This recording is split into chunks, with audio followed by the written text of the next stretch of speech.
स्वागत है दोस्तों आप सभी का फिर से एक नए वीडियो में। दोस्तों आज का ये वीडियो दोस्तों जेकबोर्ड के दोस्तों क्लास 9 के सभी विद्यार्थी के लिए दोस्तों बहुत ही मोस्ट इंपोर्टेंट वीडियो रहने वाला, ठीक है। क्योंकि दोस्तों आज की इस वीडियो में हम लोग जो है क्लास 9 का हिंदी का दोस्तों वीकली टेस्ट क्वेश्चंस आज की इस वीडियो में हम लोग सॉल्व करने वाले हैं। इसलिए दोस्तों आप वीडियो को शुरू से लेकर अंत तक देखिएगा, जितना भी दोस्तों उनको जरूर शेयर कीजिएगा। और अगर यदि दोस्तों आप चैनल पर पहली बार आए तो दोस्तों चैनल को सब्सक्राइब करने के साथ साथ बेल नोटिफिकेशन को ऑल पे प्रेस कर लीजिएगा और वीडियो को दोस्तों एक लाइक कर लीजिएगा। और एक बार दोस्तों मैं आपको इस वीडियो में कुछ बताना चाहता हूं, क्योंकि दोस्तों जो आपका साइंस का जो वीकली टेस्ट हुआ है इस बार, इसमें जिस प्रकार से एग्जाम पैटर्न था किस प्रकार का, तो यहाँ पर आपका एमसीक्यू था कितना 10 गो आपका एमसीक्यू प्रश्न था और 6 गो आपका सब्जेक्टिव प्रश्न था, ठीक है।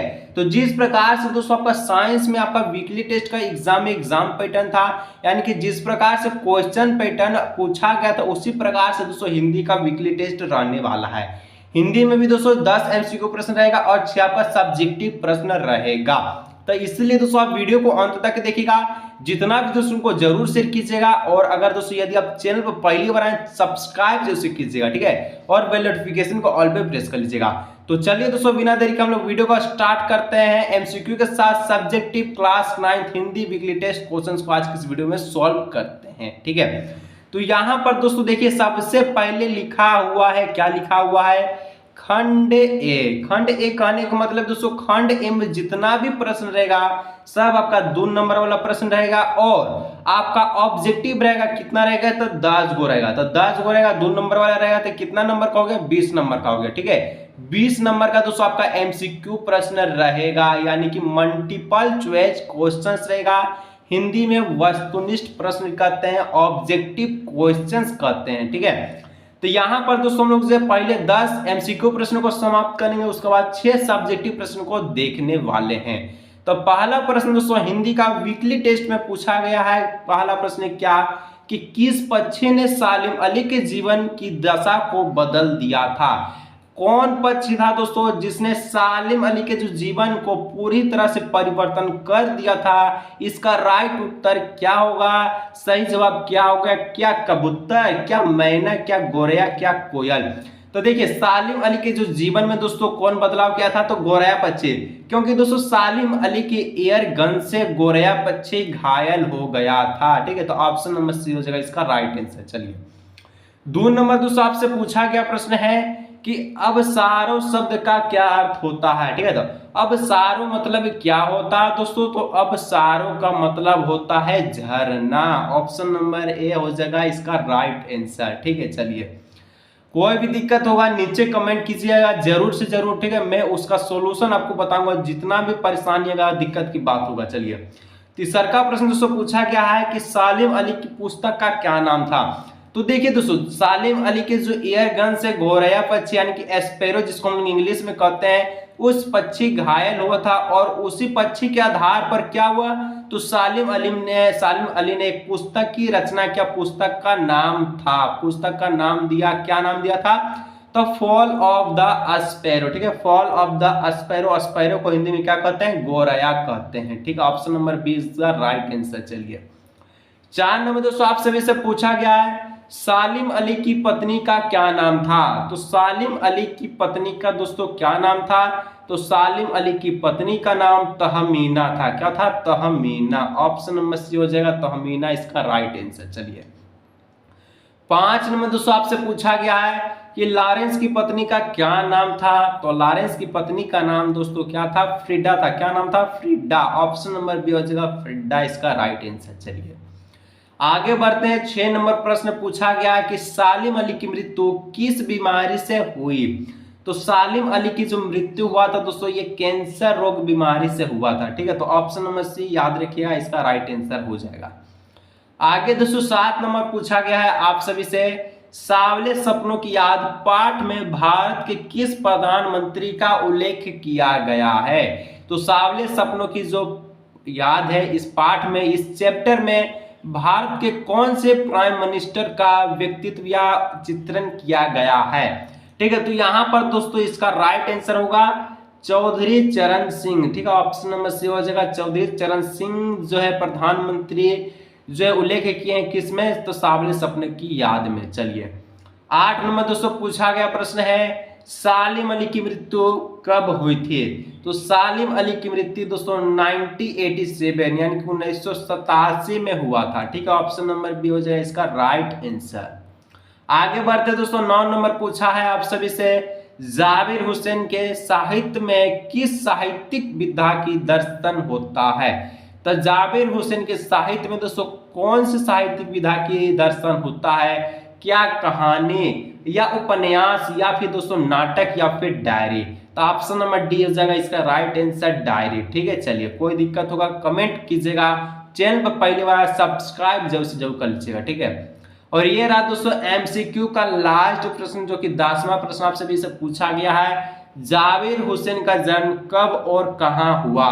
तो जाबिर हुसैन का जन्म याद रखिएगा 1945 यानी कि 1945 में कहां हुआ था? बिहार में हुआ था। ठीक है, 1945 में कहां हुआ? तो बिहार में हुआ था। ऑप्शन नंबर बी हो जाए इसका राइट आंसर। चलिए अब दोस्तों ये खंड ए समाप्त होता है। खंड ए समाप्त होते के साथ हम लोग खंड बी की ओर बढ़े और खंड बी में दोस्तों 2 प्रश्न रहेगा जो कि आपका प्रत्येक प्रश्न 2 नंबर का रहेगा और ये 4 नंबर टोटल दिलवाने वाला प्रश्न है। ठीक है, इसमें जितना भी प्रश्न रहेगा वो अति लघु उत्तरीय प्रश्न रहेगा। इंग्लिश में कहें तो वेरी शॉर्ट आंसर क्वेश्चंस रहेगा।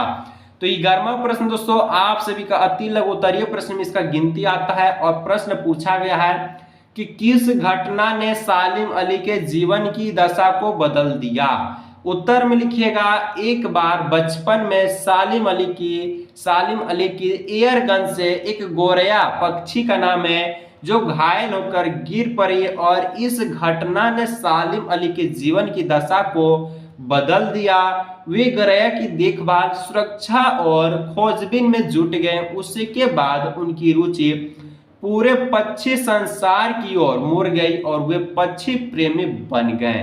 कितना लाजवाब उत्तर लिखे हैं दोस्तों, फिर से समझा देते हैं, समझ के जाइएगा, अपने आप लिख दीजिएगा। ठीक है, तो सालिम अली दोस्तों एक बार बचपन में क्या किए तो एक एयर गन था और एयर गन से दोस्तों एक पक्षी का नाम था गोरैया। गोरैया को दोस्तों क्या किए तो वो घायल कर देते हैं और जब गोरैया घायल हुआ तो उसका जो है उसी की घायल हुआ तो उसका गोरैया घायल हुआ जो पक्षी तो उसका देखभाल में और सुरक्षा में दोस्तों क्या हुआ तो सालिम अली जुट गया और जिसके कारण दोस्तों इनका जो जीवन ये पूरी तरह से बदल गया और ये पूरे पक्षी संसार की ओर मुड़ गए थे। ठीक है, यानी कि जितना भी संसार में पक्षी, इसी पर किताब भी लिखे थे। ठीक है, फॉल ऑफ द स्पैरो। चलिए 12वां नंबर दोस्तों आपसे पूछा गया प्रश्न है कि सालिम अली ने पूर्व प्रधानमंत्री जो कि कौन चौधरी चरण सिंह के सामने पर्यावरण से संबंधित किन संभावित खतरों का चित्र खींचा होगा कि जिससे उनकी जो आंखें हैं ये नम हो गई थी? ठीक है, उत्तर में लिखिएगा सालिम अली ने पूर्व प्रधानमंत्री चौधरी चरण सिंह के सामने